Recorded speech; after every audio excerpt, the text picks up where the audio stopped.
देखिए, कल दिनांक 14 अक्टूबर को सुबह थाना घूमते पुलिस को सूचना मिली 112 के माध्यम से कि एक व्यक्ति का, जो कि हनुमंत, जिनका नाम हनुमंत है, उनका एक्सीडेंट हो गया है सर।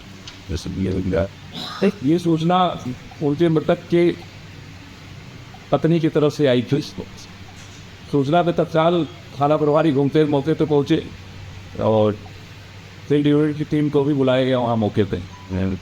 मौके पे प्रथम दृष्टया जो घटनास्थल के निरीक्षण से ये लगा कि ये सामान्य एक्सीडेंट जैसा बॉडी इनकी नहीं है सिस्टम, क्योंकि एक्सीडेंट हुआ होता तो तत्काल हुआ होता, जबकि जो शव उनका पड़ा हुआ था मौके पे, वो लग रहा था कि कुछ घंटे, काफ़ी घंटे पहले का है। देखने से पूरी स्थिति संदिग्ध पाई गई।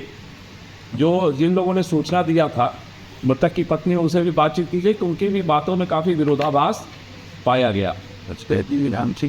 इसमें तत्काल एक टीम गठित करके लगाया गया और इस टीम के द्वारा सारे जितने इससे जुड़े हुए डिजिटल एविडेंस थे, आसपास के सीसीटीवी कैमरों की रिकॉर्डिंग थी, वो संकलित की गई और जितने भी संबंधित लोग थे उनसे पूछताछ की गई। इनकी कॉल डिटेल्स वगैरह भी चेक की गई।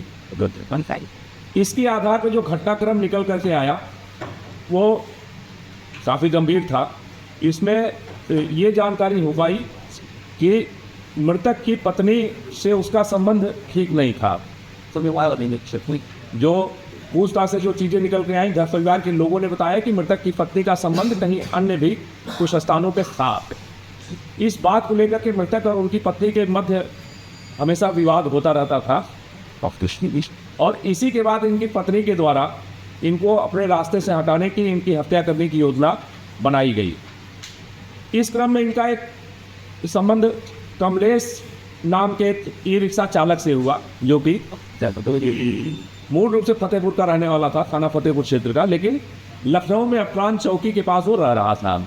ई रिक्शा उसके पास था और ई रिक्शा ड्राइवर था।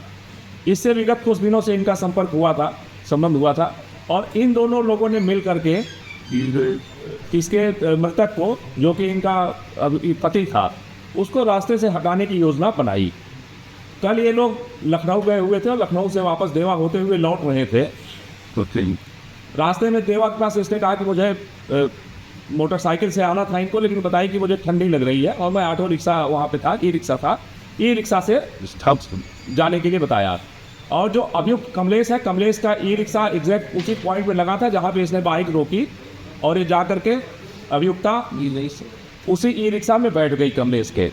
वहाँ से ये उसके ई रिक्शा से चल करके अपने गांव के समीप तक पहुँचे। गांव के पहले का जो एरिया था, मुख्य मार्ग से कट करके इनके गांव की जो सड़क जाती थी, जो मृतक की पत्नी थी वो ई रिक्शा पे अपने बच्चों के साथ थी और मृतक अपनी मोटरसाइकिल से जा रहे थे। रास्ते में उनको रोक करके वहाँ पे इन लोगों ने एक रॉड से उनके सिर पे प्रहार किया, अभियुक्त कमलेश ने और मृतक की पत्नी के द्वारा उनके सिर पे प्रहार किया गया, जिससे वहीं पे वो गिर गए।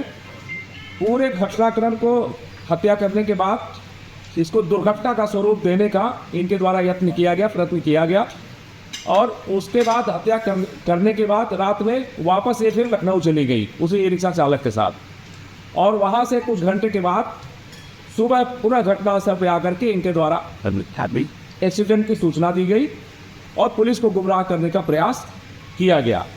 इस घटना में समुचित साक्ष्यों के आधार पर सारे जितने डिजिटल एविडेंस है, 2 लोगों की गिरफ्तारी की गई है। जो मृतक थे उनके भाई के द्वारा ये इस घटना में FIR पंजीकृत कराई गई, जिसमें मृतक की पत्नी को और उनके जानने वाले जो उनसे मित्र थे कमलेश, इनको नामजद कराया गया और घटना में पूरे सभी साक्ष्य संकलित हो जाने के पश्चात मृतक की पत्नी को और ई रिक्शा चालक कमलेश, जो कि उनका परिचित था, दोनों की गिरफ्तारी कर ली गई है। इनके पास से जो आला कतल सरिया जिससे सिर में चोट पहुंचाई गई वो बरामद किया गया। इसके अतिरिक्त घटना में प्रयुक्त मोबाइल फोन और घटना में प्रयुक्त ई रिक्शा भी बरामद कर लिया गया है। हमारी टीम इनसे लगातार पूछताछ कर रही है। सारे जितने साक्ष्य हमने संकलित किए हैं सभी साक्ष्यों को विश्लेषित किया जा रहा है।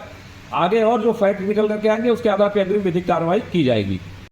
अगर आप ये वीडियो YouTube पर देख रहे हैं तो हमारे चैनल को सब्सक्राइब कर बेल आइकन दबाएं और Facebook पर देख रहे हैं तो हमारे पेज को लाइक करें।